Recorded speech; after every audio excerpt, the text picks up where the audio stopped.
Assalamualaikum warahmatullahi wabarakatuh. Pada minggu ini kita akan berbicara tentang pasar tenaga kerja ya. Jadi topik hari ini adalah pengangguran.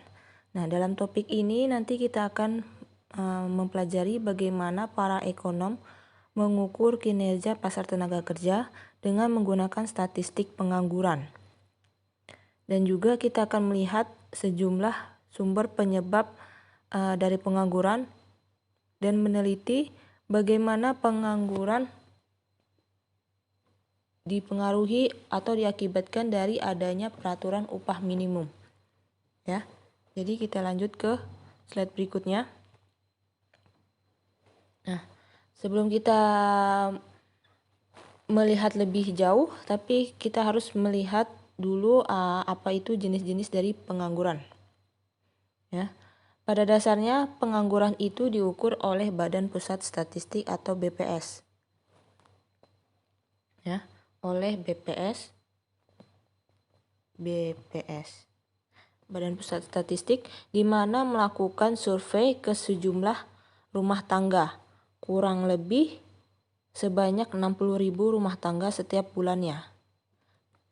Penduduk ini disurvei berusia minimal 16 tahun untuk mendapatkan informasi mengenai status pekerjaan mereka setiap bulan. Nah, dari hasil survei ini didapatkan bahwa BPS telah membagi rumah tangga menjadi 3 kategori. Yang pertama, employed, unemployed, dan not in labor force. Kalau employed ini adalah orang yang bekerja, kalau unemployed adalah orang yang menganggur, dan yang not in the labor force ini adalah bukan angkatan kerja. Ya. Jadi kita analisis satu-satu. Nah, yang pertama yaitu employed atau bekerja. Employed adalah orang yang saat ini memiliki pekerjaan. Bisa bekerja sebagai karyawan yang digaji atau bekerja dalam bisnis sendiri ataupun bekerja dalam bisnis anggota keluarga. Ya. Kemudian para pekerja yang baik full time maupun part time juga termasuk kategori dalam employed ini, bekerja. Nah, kemudian kategori lainnya yaitu bekerja juga termasuk mereka yang tidak bekerja tapi mempunyai pekerjaan. Itu. Maksudnya apa? Maksudnya mereka itu tidak bekerja untuk sementara waktu karena adanya beberapa alasan. Tapi sebenarnya mereka mempunyai pekerjaan gitu. Misalnya, mereka menghentikan pekerjaannya sementara karena mereka liburan atau sakit atau karena cuaca buruk.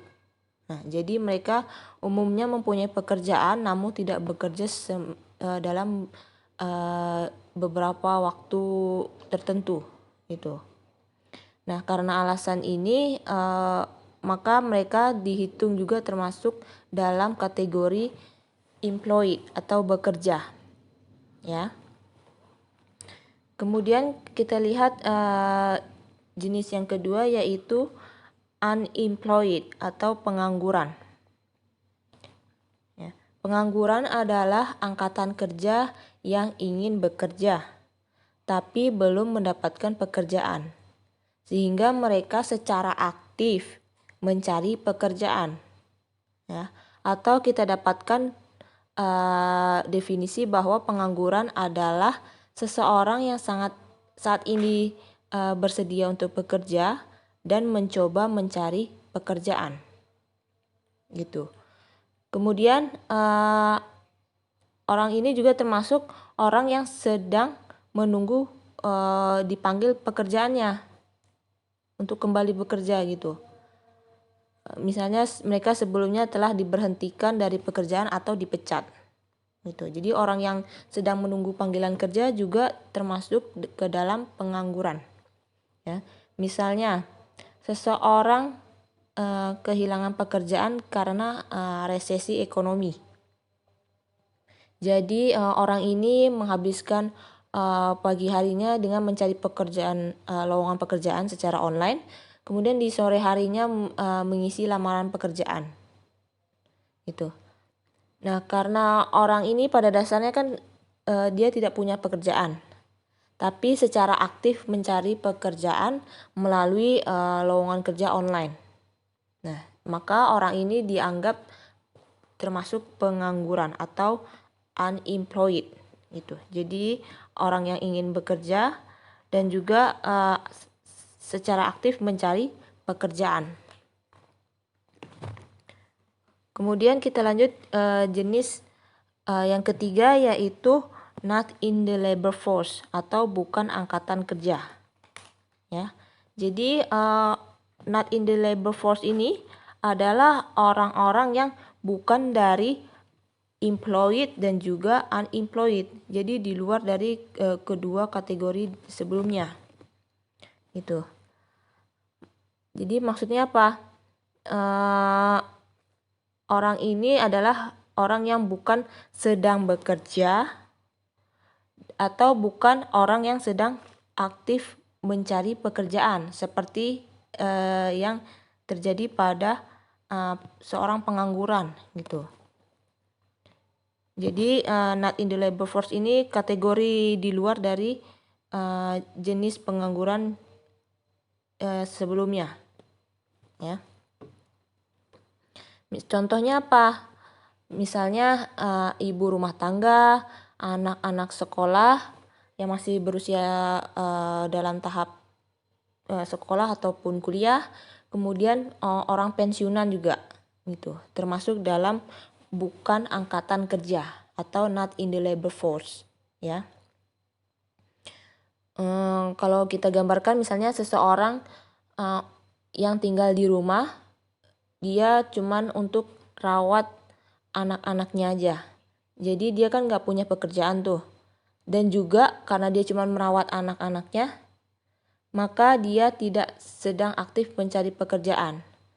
Sehingga dianggap bukan angkatan kerja gitu. Ya. Oke, kita lanjut ke slide berikutnya.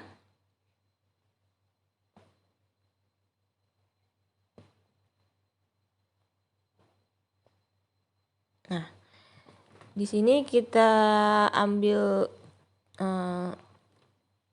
contoh lain kasus gitu. Kita lihat yang pertama, misalnya Steven merupakan lulusan yang baru tamat dari kuliahnya, sedang mencari pekerjaan sebagai akuntan, ya. Tapi saat ini dia juga udah bekerja di toko buku, ya. Jadi dia mau cari pekerjaannya lagi yang lebih cocok untuk dia. Mungkin di toko buku kurang cocok bagi dia, maka dia cari pekerjaan lain gitu. Nah, pertanyaannya, apakah si Steven ini termasuk employed atau unemployed? Nah, dalam kasus ini si Steven ini termasuk ke dalam employed atau orang yang bekerja. Kenapa? Karena dia mempunyai pekerjaan gitu pada dasarnya, tapi dia sedang mencari pekerjaan lainnya yang mungkin lebih cocok daripada pekerjaannya saat ini gitu, ya. Itu jadi tetap dihitung sebagai employed. Atau spesifiknya adalah dia termasuk ke dalam underemployed atau setengah pengangguran. Artinya underemployed ini adalah pengangguran yang bekerja paruh waktu atau part-time gitu, namun memiliki keinginan untuk bekerja dalam full-time gitu. Jadi dia mencari pekerjaan yang lebih full-time lagi, ya. Itu contoh kasus yang pertama. Sekarang kita lanjut kasus yang kedua, yaitu di mana Sinta telah menganggur selama 6 bulan karena adanya resesi. Jadi dia sudah berhenti mencari pekerjaan, susah payah gitu. Jadi dia ibaratnya berhenti mencari pekerjaan sampai perekonomian kembali membaik gitu, turning around ya. Jadi dia udah give up. Jadi dia cuma tunggu sampai perekonomian itu kembali stabil ya. Jadi apakah si Sinta ini termasuk unemployed atau not in the labor force? Nah, jawabannya adalah Sinta ini bukan seorang atau bukan termasuk angkatan kerja. Kenapa? Karena Sinta ini tidak aktif mencari pekerjaan gitu. Kan karena dia udah give up tadi nih ya. Sudah menyerah mencari pekerjaan. Beda dengan unemployed. Kalau unemployed itu orang menganggur tapi dia aktif mencari pekerjaan. Jadi memiliki keinginan untuk bekerja gitu. Beda dengan si Sinta ini.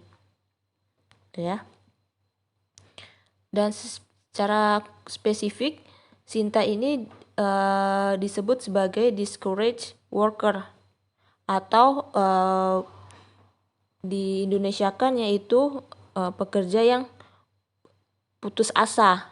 Jadi pekerja yang kehilangan kerjaannya dan juga unwilling, nggak mau untuk bekerja lagi gitu. Jadi udah putus asa. Jadi termasuk discouraged worker, gitu ya.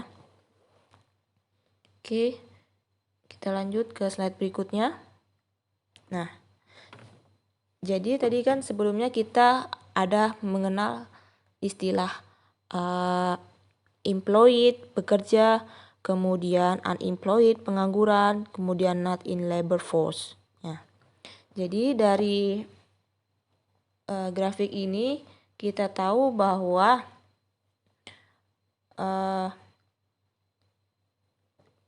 employed dan unemployed itu nih dia termasuk ke dalam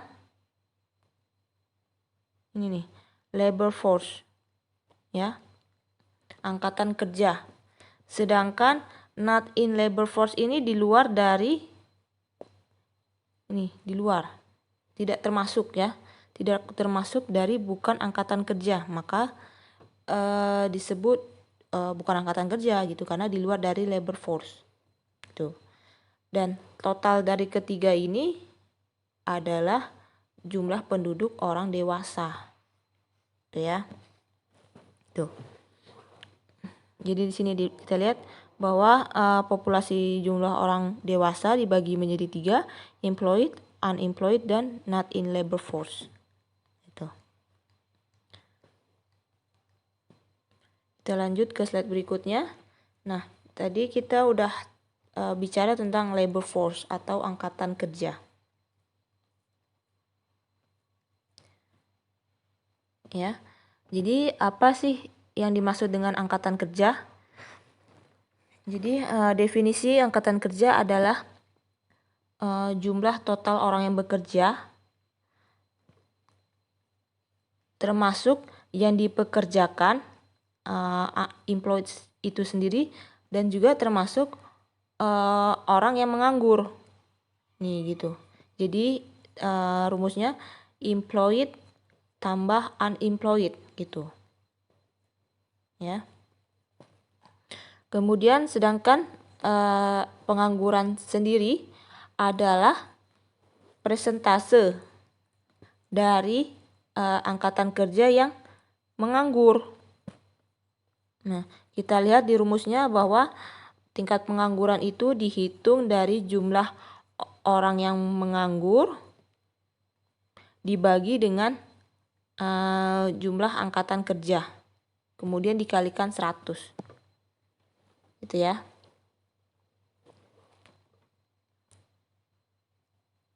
Dan tingkat pengangguran ini bisa kita lihat dalam publikasi yang disediakan oleh BPS, itu data-datanya. Nah, kemudian dari labor force itu kita juga bisa tahu tingkat partisipasi angkatan kerja. Apa pengertiannya? Kita lihat di sini bahwa tingkat partisipasi angkatan kerja adalah persentase jumlah orang populasi dewasa yang ada dalam angkatan kerja gitu. Dan rumusnya yaitu angkatan kerja dibagi dengan populasi orang dewasa kemudian dikalikan 100. Nah, total penduduk orang dewasa ini yang termasuk dalam angkatan kerja adalah orang yang berusia 15 sampai 64 tahun. Gitu ya. Oke, kita lanjut ke slide berikutnya. Nah, setelah kita memahami pengelompokan atau kategori penduduk berdasarkan status pekerjaannya, maka BPS juga telah membagi penyebab atau masalah pengangguran menjadi dua permasalahan, yaitu ada jangka panjang dan jangka pendek. Kita ganti lagi ya.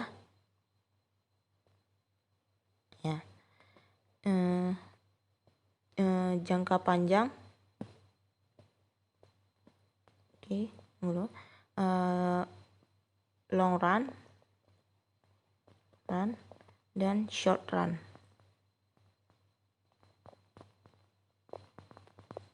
Itu. Ya, ada dua permasalahan atau dua kategori. Jadi masalah jangka panjang dan jangka pendek. Nah, kalau tingkat pengangguran dalam jangka panjang itu terlihat pada natural rate of unemployment. Ini untuk long run.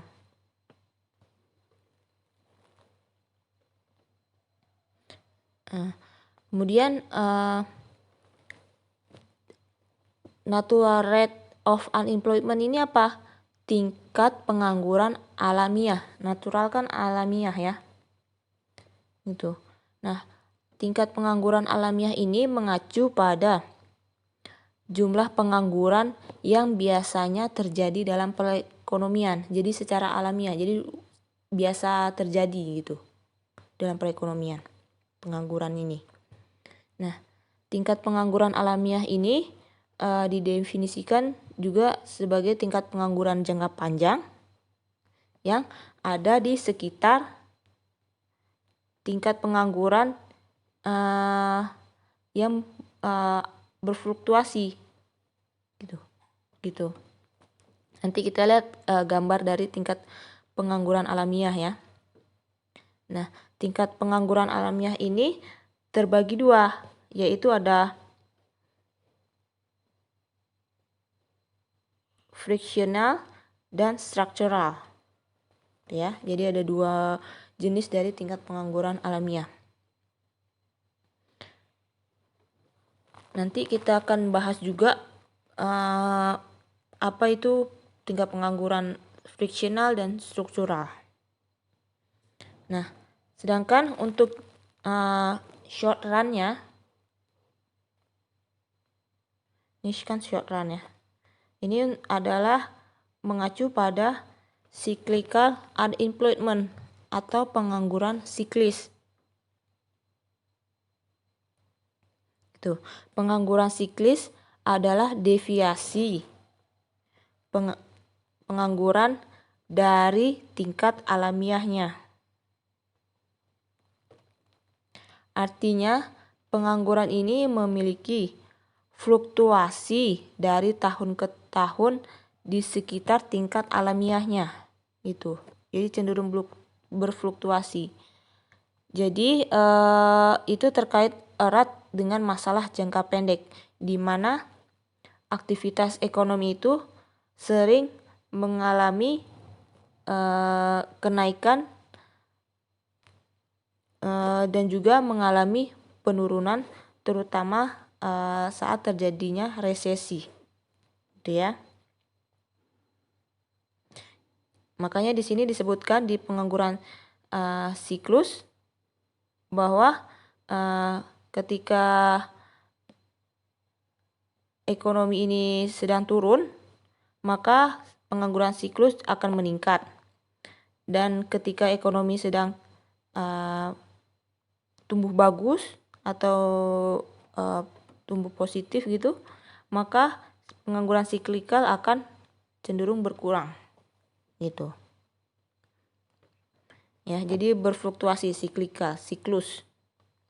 Ya. Oke, kita lanjut ke slide berikutnya.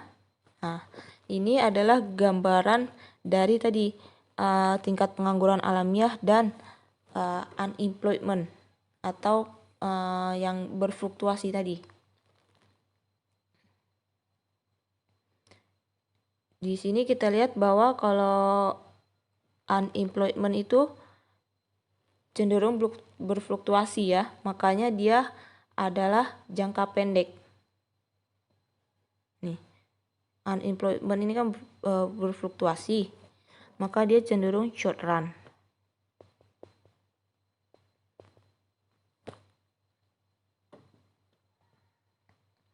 Kemudian kalau natural rate-nya itu dia adalah untuk jangka panjangnya, long run. Makanya kalau kita, karena dia jangka panjang, maka kalau kita tarik garis, sebenarnya pengangguran itu dia cenderung datar gitu, bisa kita tarik garis secara jangka panjang, gitu ya. Nah itu untuk pengangguran di dalam jangka pendek dan jangka panjang. Kita lihat di slide berikutnya.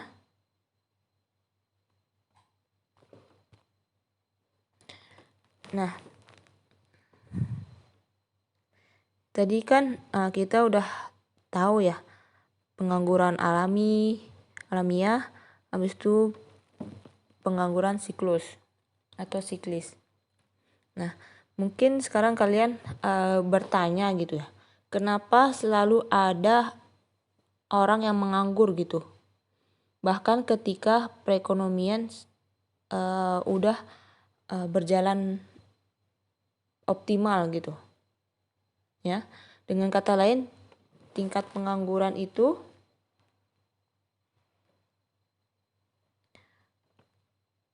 tidak pernah menuju nol atau tidak turun gitu sampai ke titik nol, gitu ya.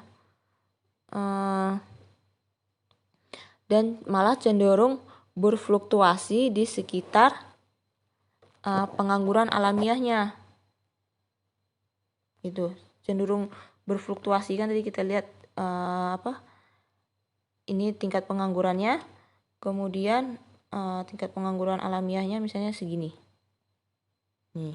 Nah, jadi tingkat pengangguran itu tetap ada dalam perekonomian, berfluktuasi, gitu ya. Nah, kenapa hal tersebut bisa terjadi, tetap ada pengangguran dalam sebuah perekonomian? Nah, untuk menjawab hal ini kita perlu tahu jenis-jenis lagi dalam pengangguran, yaitu ada 2 jenis. Nanti yang kita sebutkan tadi di dalam pengangguran alamiah kan ada 2 ya, frictional dan struktural. Nah, kalau frictional ini pengangguran yang terjadi ketika orang atau pekerja ini meluangkan waktu untuk mencari pekerjaan yang paling cocok, best suit, sesuai dengan keinginan dan keahlian mereka. Jadi kita bisa sebut pengangguran ini adalah termasuk pengangguran jangka pendek karena short spell. Bisa bilang ini termasuk pengangguran jangka pendek karena hanya hasil dari proses pencocokan pekerja dengan pekerjaan yang mereka inginkan. Gitu. Misalnya pekerja yang diberhentikan dari pekerjaannya, kemudian sedang mencari pekerjaan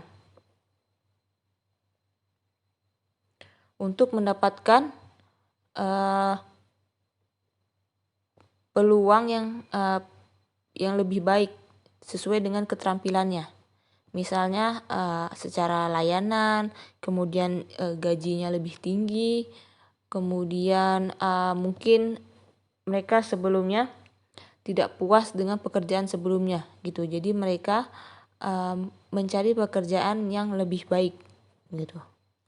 Ataupun contoh lainnya adalah para mahasiswa baru yang baru saja tamat kuliah kemudian mencari pekerjaan pertama mereka gitu, fresh graduate ya.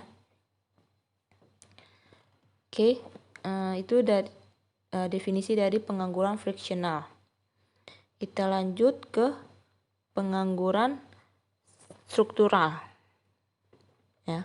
Pengangguran struktural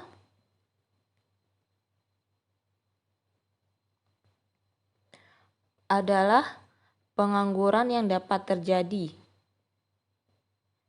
karena adanya masalah atau perubahan dalam industri atau dalam struktur ekonomi. Kan industri ini termasuk dalam struktur ekonomi ya. Gitu. Nah, perubahan struktur ekonomi ini dalam kondisi tertentu akan berdampak pada perubahan keterampilan tenaga kerja yang diperlukan. Misalnya perubahan struktur ekonomi itu misalnya karena adanya outsourcing, kemudian adanya peningkatan teknologi. Gitu. Ya. Kita bisa gambarkan dalam sebuah contoh bahwa ketika ada kemajuan teknologi yang besar dalam industri di perekonomian, tentunya perusahaan akan merekrut pekerja yang memiliki skill teknis yang lebih tinggi gitu, supaya kinerja industri mereka meningkat. Nah, sedangkan pekerja yang non-skill itu tidak akan dibutuhkan.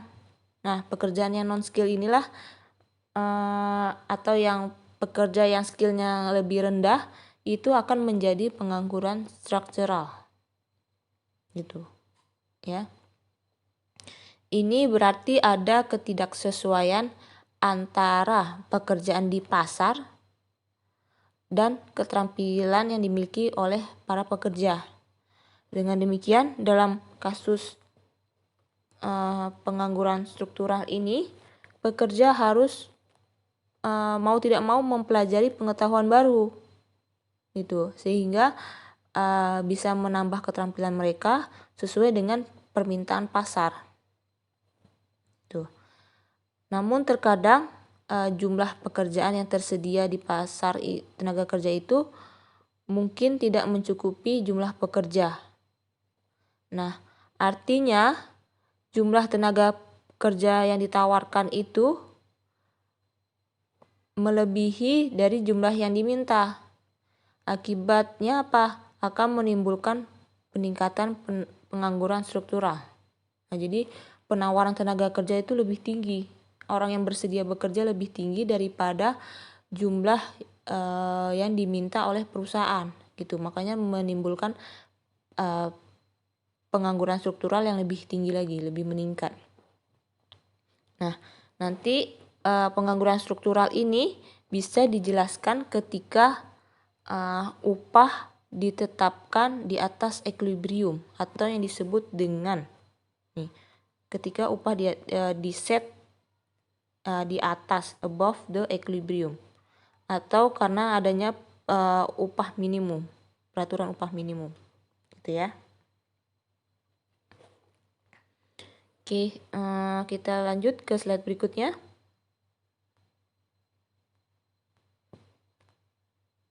Nah, berbicara tentang peraturan upah minimum,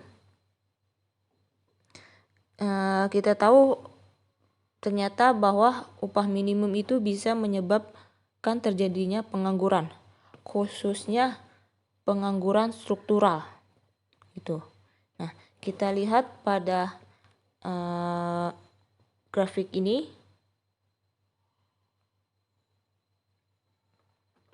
bahwa pada awalnya tingkat kurva penawaran dan permintaan itu kan berada pada titik keseimbangan ya. Nih, awalnya di sini. Sini, di demand sama supply-nya. Dengan tingkat upah keseimbangannya yaitu adalah WE dan kuantitas tenaga kerjanya adalah di LE. Artinya pada di keseimbangan ini jumlah tenaga kerja yang ditawarkan sama dengan jumlah tenaga kerja yang diminta. Nah, ketika terjadi kenaikan upah minimum, upah minimum meningkat di sini. Ya. Maka tingkat upah tadinya di keseimbangan sekarang berada di atasnya. Itu. Di sini ya. Nah, apa dampaknya kita lihat? Ketika upah minimum berada di atas tingkat keseimbangan, hal ini akan menyebabkan jumlah tenaga kerja yang ditawarkan atau LS ya, labor supply, itu lebih besar daripada jumlah tenaga kerja yang diminta.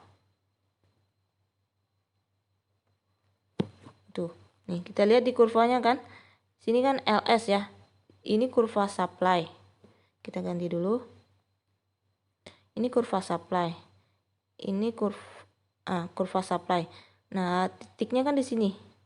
Nih, maka kita tarik garis, maka di sini adalah LS. LS lebih besar daripada permintaannya. Labor supply lebih besar daripada permintaannya. Nih, labor demand-nya cuma segini. Nah, maka kalau kita tarik garis, maka demand-nya sebesar segini, sedangkan LS-nya lebih tinggi gitu. Ya. Jadi dari gambar ini kita lihat bahwa supply of labor itu lebih besar daripada demand of labor. Jadi supply labor lebih besar daripada demand labor. Nah, ini apa dampaknya? Ketika supply labor terlalu banyak. Nih. Ketika supply terlalu banyak, maka akan terjadi namanya surplus. Ya. Nah, surplus tenaga kerja, yaitu sebesar apa? Sebesar ini, selisihnya ini. LD sampai dengan LS. Ini dia surplusnya, yang di segitiga kecil ini. Nah, surplus tenaga kerja ini bisa terjadi karena masih banyaknya orang yang ingin bekerja daripada jumlah pekerjaan yang tersedia. Gitu. Sehingga menyebabkan beberapa orang ini akan menjadi pengangguran. Gitu ya. Itulah akibat dari ketika pemerintah menetapkan upah minimum, maka akan semakin banyak lagi tingkat pengangguran yang ada di dalam sebuah perekonomian. Ya.